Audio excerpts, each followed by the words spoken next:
All right, good evening, everyone. Good evening. Thank you so much for joining us today on the JAPA Code. Good evening, everyone. Good evening. Thank you so much for joining us today on the JAPA Code. Here we are in the studios. We're live now, and I have my guest with me today. Also, my name is Yemi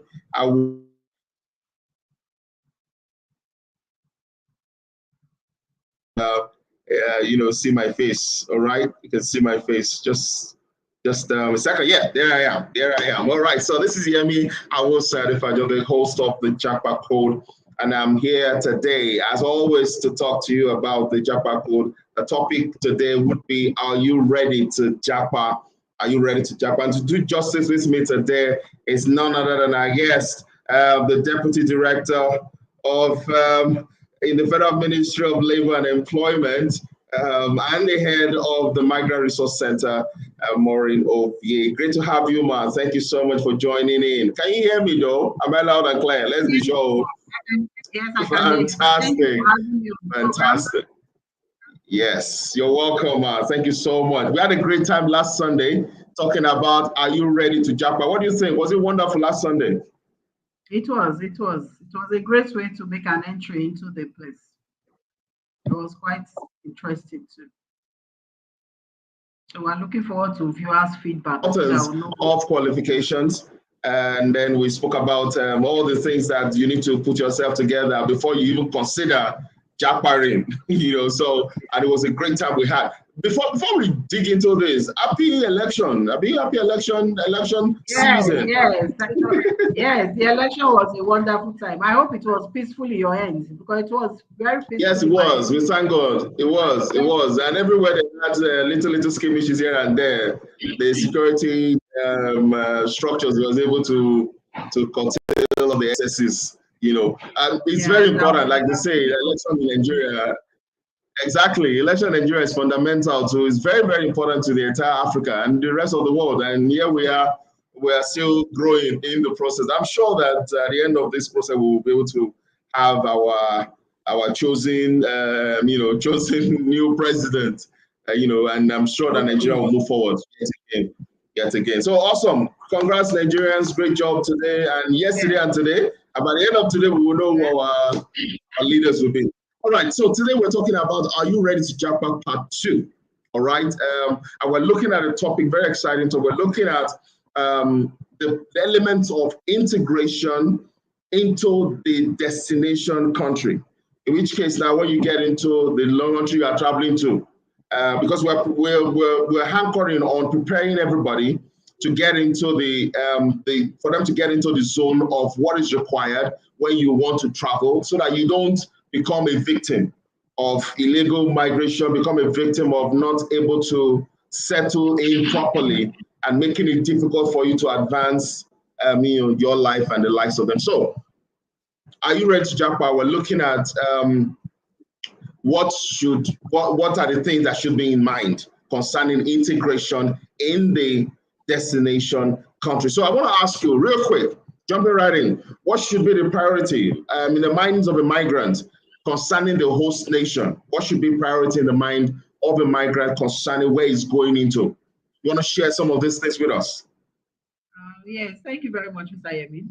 For a migrant who is going to another country, there are so many things that come to your mind. This is the integration process. First and foremost, there are so many things you will meet that will pose themselves as challenges. So you must be ready to sort them out even before you go. You might meet issues of, because that process is an economic mobility and social inclusion for the migrants. So you need to take it step by step. Challenges like the kind of clothes you need to wear, the kind of weather you are going to meet, the new environment, new people, and the acceptance from country to country varies. Some can take a while and some can take much longer. Averagely, it takes between 1 to 2 years to significantly feel integrated overseas into a place where you are going. So you experience that, and then you should be prepared for it. What are the challenges you're going to meet? What are the things to get in place? The cultural shock, number one. Psychologically, you'll be thrown off balance. First, as we cross this climate, you're entering another climate, completely different. The weather change is there. We're looking at insufficient knowledge of official language in case it's not even an English-speaking country. Even if it's an English-speaking country, the accent with which we speak is different from the one that at times you might not even pick what they are saying until after a while your senses begin to adjust to their kind of accent. Often too, they might not hear you. So you need to be patient. Those are some psychological imbalances that you might get to see. Then the issue of finding a decent job is also there. The issue of accommodation, financial challenge, knowing and adapting to new social rules. These are so many things you need to get a hand on. Then you also have institutional barriers. How legit are you? How are your papers there? Are you if you are regular, yes, it will be a lot much easier. Then there are stages of integration. We have the honeymoon stage, the initial stage when you go to the new place. Wow, this is beautiful, this is sweet. You tell yourself, I've made it, I'm here. Yes, I'm very comfortable. The sky is my limit. I'm going to hit, those kind of positive vibes. That is the honeymoon stage as you get there. But gradually, as you begin to settle, that euphoria begin to subside. Then you begin to be faced with so many problems that you likely have to overcome for you to be able to um, integrate very well there. You begin to feel homesick, you begin to feel lonely, you begin to feel overwhelmed by a new culture, particularly if there's a language barrier. Then there may be fatigue gradually as a result of poor understanding of indigenous actions, their local conversations, and their ways of doing things, which definitely will be different from yours, from where you are coming from. So you need to adjust and begin to adapt to that. There might be this integration process can take a while. Symptoms in this stage include frustration, irritability, homesickness, depression, feelings of being lost and out of place, and that fatigue. These are feelings you get at that frustration stage after the initial euphoria has worn off. Then you also you get now from that frustration stage, you enter the adaptation stage. This is where you gradually begin to feel more at home in this new country as you begin to adjust to learning new language, some very vital words in the language, command words that can help you to get by day relating with others. You begin to get these the words, the right words. You are able to communicate in a few phrases and words. You begin to adapt. Then you have a will to try new things, and at last the process of integration has begun for such a migrant. Then you now get to the acceptance stage. At this stage, there's a better understanding of beliefs of that place where you are now, and you begin to feel, it's after, I don't think it's too bad. I can truly adjust. I can make a new home in this my place. I can improve on it. So you begin to appreciate the new culture. Then you now have the increased confidence, and you become more relaxed and happier in this acceptance stage. That even though the new culture may not be completely understood, but at least the realization now sets in that, oh, it's not so bad. It's enough to function and to thrive in this new environment. So these are stages of adaptation in that integration stage. Yes, there are lots of barriers too you will face while trying to get your feet there. Like I mentioned, insufficient knowledge of official language is there, the weather conditions, the inadequate, especially if you don't have enough educational skills you need to integrate into the labor system in the place. Your skills are inadequate. Those are challenges you need to find a way to overcome. Finding a decent job there, opportunity is also there. Financial barriers, if you are not well prepared to, at least if you don't have enough savings for you to be able to adjust for a while before you begin to earn income, it's going to be a big problem. It's going to be a big challenge. Psychologically, it makes you feel inadequate. But if you have enough financial resources to tide you by before you get a decent job, you feel that confidence. You are able to adapt easily. You also have access to services over there. Those are challenges. Where do I get this service? Where do I get this? The things I need to settle down in my new home. How do I get these services? And how much does it cost? Am I able? Am I prepared? Then you also have to grapple with the new social rules in that place. because the rules from where you are coming from is quite different from where you are now. So you need to understand the rules of where you are in order to adapt efficiently and effectively. Because you need to understand the local Yeah. things, things and so that you avoid areas that you don't enter their space. Some people are very sensitive about certain things. You come, you abuse their culture, you are marked. So you need to know exactly, oh, who are these people? What do they need? How can I just fit in and not, bring myself out as on the negative side, not even being helpful. So we have to be very careful about that. And the food too is there. So many of Fantastic. us, yeah. I want to just add, I want to not add, I want to just highlight some sections really. I wanted to just drive it home well, but let me just highlight some sections. Now, a lot of fantastic items you've all rolled out, but let's highlight some of them. Now, there's, for those people, current trend, we have people who are going as students across universities all over the world. And of course, of late, we have people who are getting jobs, which is the most current element of concern now. People are getting jobs and coming now. Yes, migration for through migration. Now, the thing is, a lot of people are getting, yes, people are getting the jobs.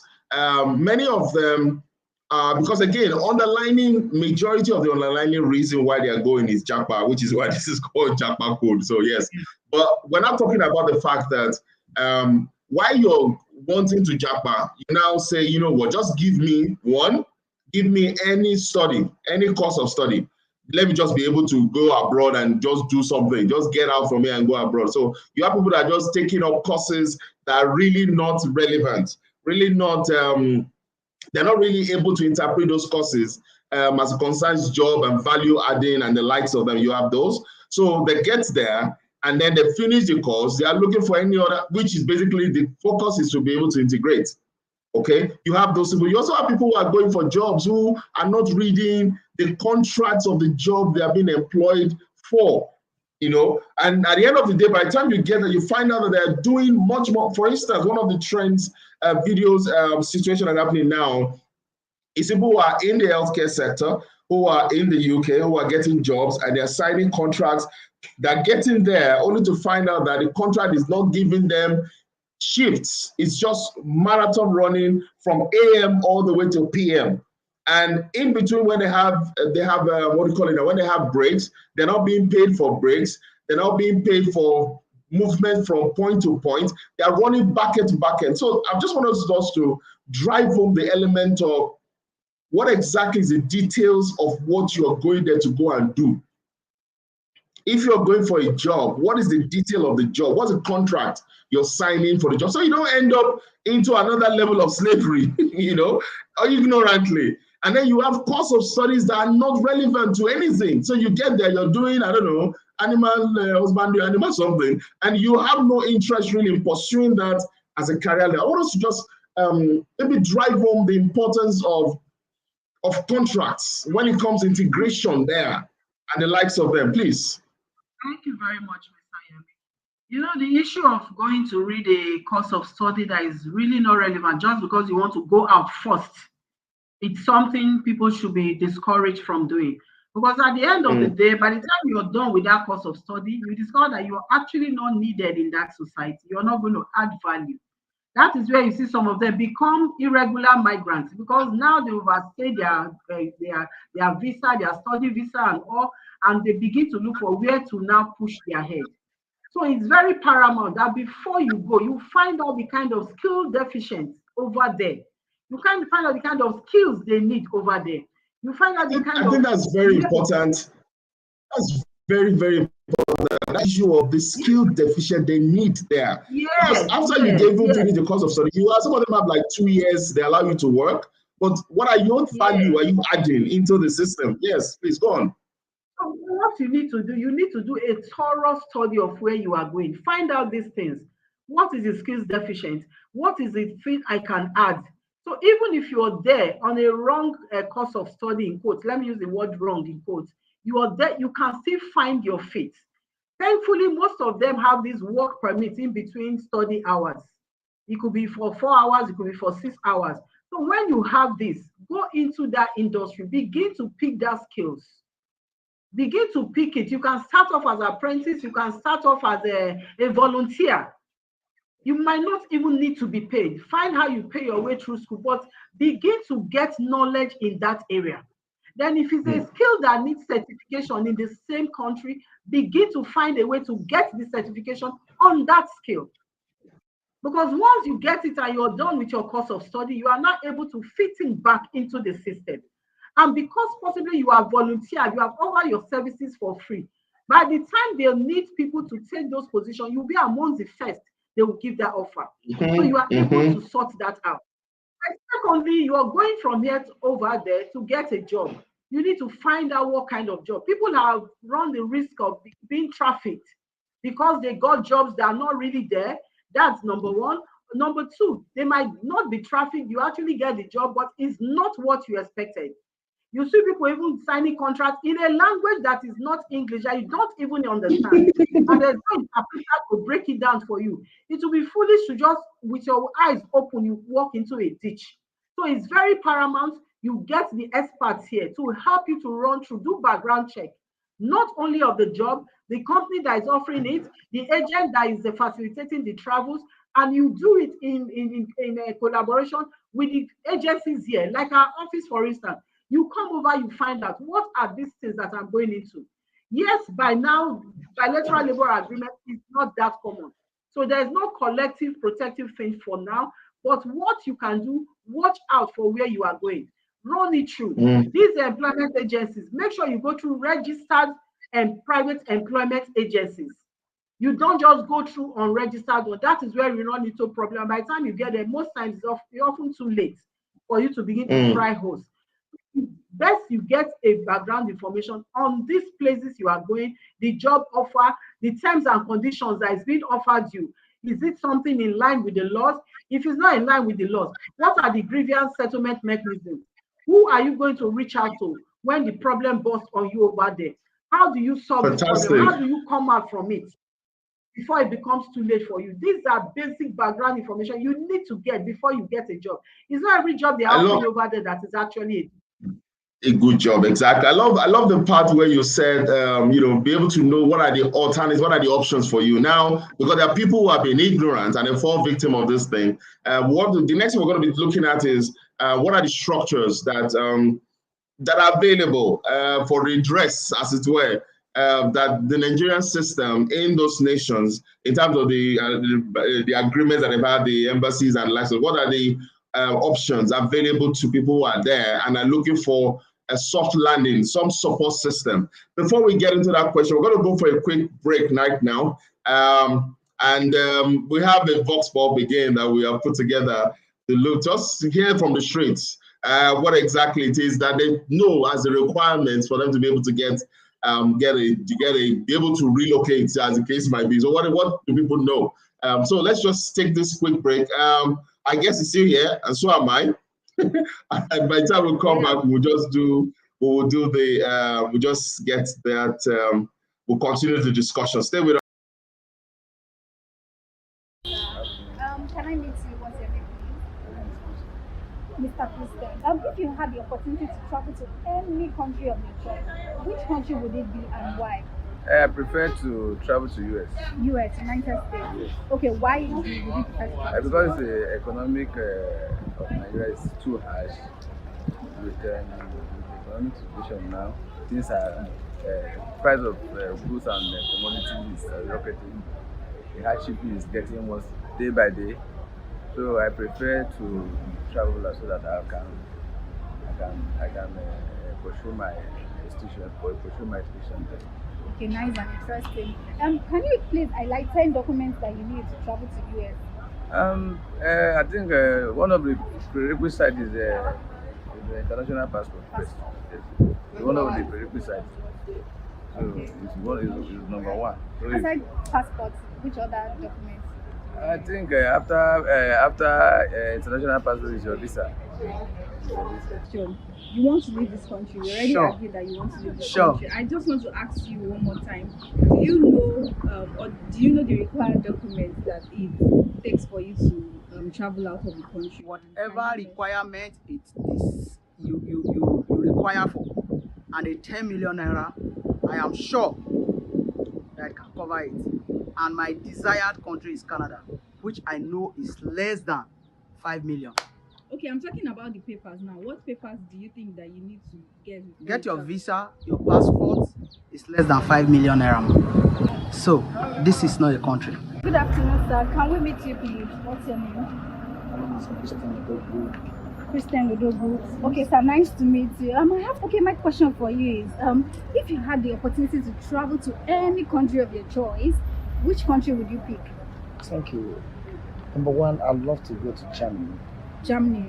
Yes, where I can work hard and make my living. Okay, you feel that when you go to Germany, you'll be able to work hard and make your living there. Yeah. Okay, all right, that is very interesting. Can you list the required documents that you need to be able to travel to Germany? Fine. I will need my passport. Passport. I need my visa. Visa. I need my. When I get to that place, I would like to need my green passport. Okay, you like to obtain your green passport to make my living. Okay, to make your living. Okay, that's you're talking of your work permit and probably maybe your residence permit. Okay, that's very interesting. Thank you very much for your time. I really appreciate it.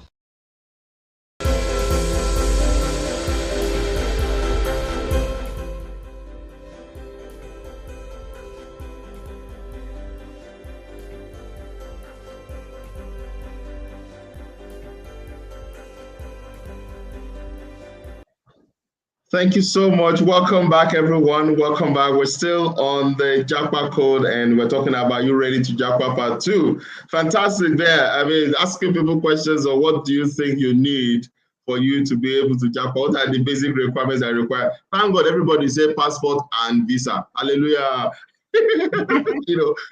Because you have people, funny enough, you have people today who are falling victims of this irregular migration, who are not even considered, and they told them, I mean, I've read a lot of stories. They told them, you're going to, when you get to this point, they would, you just, when you get to the other side, they will give you the visa. And then you're moving on the journey without a visa. Why would you think you would ever get to the other side without a visa? Into another man's land. And you know the visa is the requirement to get there. It's unbelievable. But, well, here we are to be able to correct all those kind of, kind of knowledge. And so we're going back to the talk on, when you get to the other side, maybe you can help us. What are the safe landing structures that our government, have in place to help Nigerians who are JAPA'd? Because the truth about it, like I said, even currently, the returns from the diaspora is quite significant in the national revenue. So, what exactly is the structure that are in place that would help to cushion such people who are faced with such dilemmas, maybe some challenge when it gets there? If you can help us with some of them. Can you hear me, please? Yes, I can hear you. Thank you very much. Fantastic. Fantastic. There are government agencies out there, like from Ministry of Labor, there is a labor attaché, even in Geneva, as much as we're trying to also spread it to other countries. The labor attaché is also there to listen to labor migration issues and be able to profile solutions to all those things. So we also have the foreign affairs, embassies and consular offices spread out there. They are also first contact for any Nigerian immigrant that is in need of help out there to be able to reach out to and get his problems solved. Those are government agencies you can reach out to. Then also in most countries, you have these cultural clusters, Association of Yoruba people, Association of Igbo people, they are virtually all over. So if you are going out, get contacts of such groups. So they also help to watch out for your back and they are able to guide you appropriately in order to get any kind of information or help you need out there. So in the case of such troubles, they are able to link with home and say, oh, this person is in this challenge. We're trying to see how we can get him out of it. So it's very important you stay connected. Once you are going out, don't cut off from home. Make sure you still have your link there, your people they are reaching you and all. Then you should also have people down here that are watching out for your interests. Don't be a solo player. You came from a society. Remember to maintain that societal relationship, whether out there or here. So that way people watch out for you. They know that, okay, these and these are the challenges, and whichever way they can help, they interface to help to ensure that that challenge you have is solved, and you have a stable environment to settle in and make the money you went out there to make. Yeah, I want us to drive home this last 2 points you mentioned. I read a recent publication by the UK government regarding the adult care route and all of that. And one of the things they said was that some budget is going to be released or has been released to the sector to help pushing the expenses, the expenses, and of course put a bit more structure, government involved structures into helping people to stabilize, even the employers stabilize, the carers, the employers stabilize, the applicants to also stabilize. Now, one of the things that they earmarked the budget for is something you mentioned very importantly, is the element of integration into the system. Because a lot of people are coming in who are not familiar with their system and they need to absorb them properly. And one of the parts they mentioned is the issue of clusters, issue of societal neighborhood clusters to help them to integrate. Now, a lot of people who are leaving this country, many of them are like, but JAPA, thank God, oh, I've gone, oh, I have no business. But it's a lie for the piece of it. There's no way you're not going to need a support system. I want us to really drive home that part because it's extremely critical to you being able to settle in. There are people who have been in the system already, your fellow countrymen, as it were, and even your tribe men who have been there, who have gone through the process. It's important to emphasize why you must belong to something, including because another thing I also know is the element of the Citizens Advisory Bureau. People that are set up by the government to advise citizens, people who are in the country legally, on how to work, how to ensure that you're not going foul of the law and how to take advantage of all the opportunities around you and all of that. I want us to drive home that element of working, being part of a system, not in isolation. If you understand what I'm trying to say. I do. I get your point, sir. Most of these reintegration system is not just in one country. Most countries, they are beginning to know that that's the need for that link between migrants coming in and their integration into the system. They are setting it up in every place. It helps them a lot. It helps them to plan. It helps them to ensure that the numbers that they actually have on their database is what they actually have. Because those clusters, they are all also under the watch of the government. So they are able to know, oh, these ones are coming able to track as well. Yes. As well. So that's where you're also taken care of, and you are now built into the general structure of the nation, and you are amongst the numbers that is recognized and you are provided for, so that you don't shift their system and things and go out of place. So that reintegration clusters is all over. Similar ones are even here.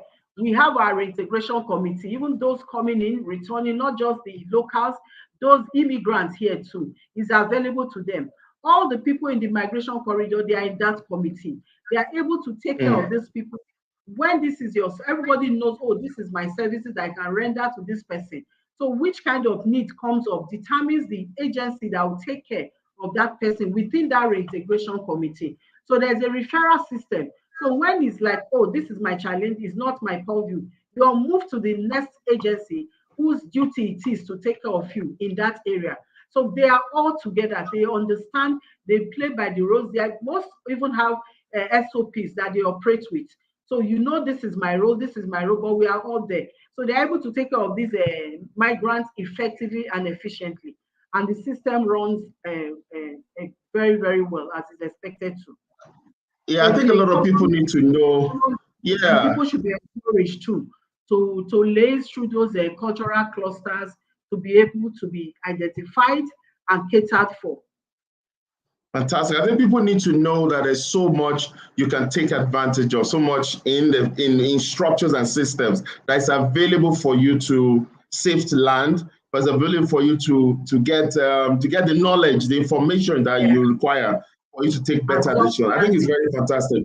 Well, we're bringing to this episode today to a close, but I want us to just quickly talk about the element of so a lot of people who left this country, who are moving out, many of them are shutting down their life here because they are relocating, practically shutting down. And this like, I'm never coming back kind of system. But we know it's inevitable. You are going to come back. You are going to. So I want us to just quickly just talk about the importance of not throwing away the key, even though you shut down. Don't throw away the key of your nation, because there will come a time that you will want to come back. When you come back in, it's not just enough for you to say, I'm bringing the money from there in. What are you doing here? What are you setting up here for yourself, for your children, for your family? And you can't throw the key away when your mommy is still here, your daddy is still here, or your uncle and your cousins are still here. So I want to just quickly just talk about that real quick on that one. In African balance, more often when a child is living up, they say, remember the child of whom you are. So we also sound that advice. Yes, and they are going over the, remember the child of whom you are. Remember where you are coming from. No matter the situation, you must keep in touch with home. It is not advisable to abandon your family and friends once you move abroad. Because during the process of reintegration, there are lots of things to take care of. Finding a job, accommodation, things that could give you feelings of loneliness and depression and mental stress. But once you are living I love that. Once you're in touch with home, most of these things are relieved. You call your parents, you call your cousin that you grew up together, you laugh off lots of things. Let me tell you, over there, they take good care of their mental health. Mental health means a lot to them. It's down here in our race that is like it means nothing. But at the end of the day, by the time you get statistics of people doing terrible things because their mental health is not in order, you know that these things, they matter. Home is your root, is your background, is your foundation. You must keep in touch. Once you connect with your loved ones, these feelings of depression and terrible loneliness, it is relieved to an appreciable extent. When you keep in touch with your home, that's a good support system. You have the emotional support, you have the esteem support, you have the network support, the sense of belonging. That matters a lot in your reintegration. Then you have information support. This will always help you wherever you go. And then knowing that you, even as much as you have sold or you have given up, remember that home is also home. Now they have somebody here that you trust, that you can relate with, even when you want to, even if you're not coming back. But there's also need to invest. Nothing stops you from investing in your home. These contact people, they will help you a lot to make sure, even if you think you're throwing away the key, one day when you come back, there's still something that already has been put in place down here at home for you that you can use to leverage on while you try to stand up again. So it's very paramount that migrants keep in touch with home. Fantastic. Thank you so much. You deserve a clap, a kind of oh my God, it's so deep. Right now, my mind is just going to, we need to have this particular last bit of it, because a lot of people right now migrating, it's not a bed of roses like they thought it would be getting there. And right now, so many people are struggling to just level out.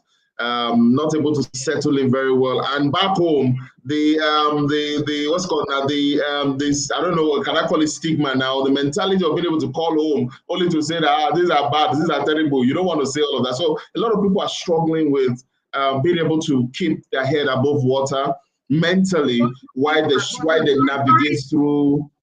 Sorry, yes, please. Do you know, even because you have people that you trust and love you at home, you can actually open up to the challenges you are going through. We have seen situations where relatives send money to people abroad. Yes. Oh my goodness. If you have a deep root here, if you have a deep root, there's no way parents will abandon you. There's no way your siblings that you love, you've grown up with, will abandon you. So no matter what you're going through, once you are sincere, you are open. It's running from pillar to post and pretending to be who you are not. That is where most of them run into trouble. But once you tell your people down here, the rich challenge, they don't even ask you for money anymore. People send money here now to us abroad for them to tide over. Then when they get their feet, they are now able to be weaned from support from home. So it's very necessary they keep in touch with them. Then when you are now okay, you can now start sending remittances to also help down here. So it's good to always keep in touch with home. North, south, east, or west, home is the best. Hey, yay! Home is the best. I love that roundup. Fantastic. We're gonna have this next Sunday edition. We're gonna talk a bit more to settle in a bit on this issue of the psychology of it, the integration, the support system bits of it. So a lot of people were there, right? They were feeling a bit overwhelmed. They just had weeks they've been there, and it's like the whole world is coming down. They will be able to have an understanding of how to balance out and all that. Thank you so much. My guest has been the Deputy Director of the Federal Ministry of Labour and Employment, Ms.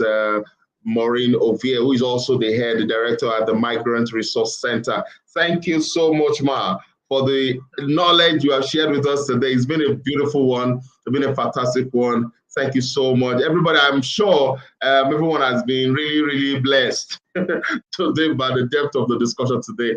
For those of us who maybe you missed the first version, the first episode, you could just go back and watch it. And of course, this one also is available also for you to watch again. It's an information-loaded episode that would help a lot of people to be able to take informed decision. All right, thank you so much. It's been a great time this evening. A great time here. My name is Yemi Awosanya-Adefajo on the JAPA code, and we have been talking about are you ready to JAPA? All right, so that we can give information that would add to all the decisions we are going to be taking. Whether you're about to go or you're in there, we want to cover the grounds as much as possible. Thank you so much for spending this time with us, and we'll see you again next week, Sunday. Please, like we said, like the channel, subscribe to it, click on the notification icon so you can receive information as we make new posts on this channel, the WiMo Network channel. Thank you so much for spending our time here today. It's been an awesome one. The Migrant Resource Centre is available for anybody who you require information for you to be able to take informed decision before you travel. Walk up to them. They are active within Nigeria. They're active for those who are going out of Nigeria with the information that is required. They have so many trainings. I think it's over 60 or 70 training package they have for those who are here to help them to settle in. You're there, you want to come in here, you don't know how to navigate. Hey, talk to the Migrant Resource Centre. And of course, they have an exchange program with the Nigerian, is it National Exchange Labor? You know what? I'm going to just bring that back in before I model that up. Sorry, ma. Please help me. Before I model it up. What's the NELEX? What's that NELEX full meaning again? NELEX is National Electronic Labor Exchange. It's a job market where we bring employers and job seekers together. They link up, they match, and we match them. We place. Is it like you said? And the job market. Fantastic. A lot of information. You guys, let me let you know. We can be reached on our social media pages too, and our call centers. They are open for calls. They are open for SMSs and even job searches. We are available. Our office, like you said, is in front of Passport Office in Ikoyi. We are on Facebook. We are on Twitter. We are on Instagram. Now on YouTube. Facebook is at FMLE NELEX, and Twitter is at Migrant Resource Centre Lagos. Our Instagram is at FMLE NELEX.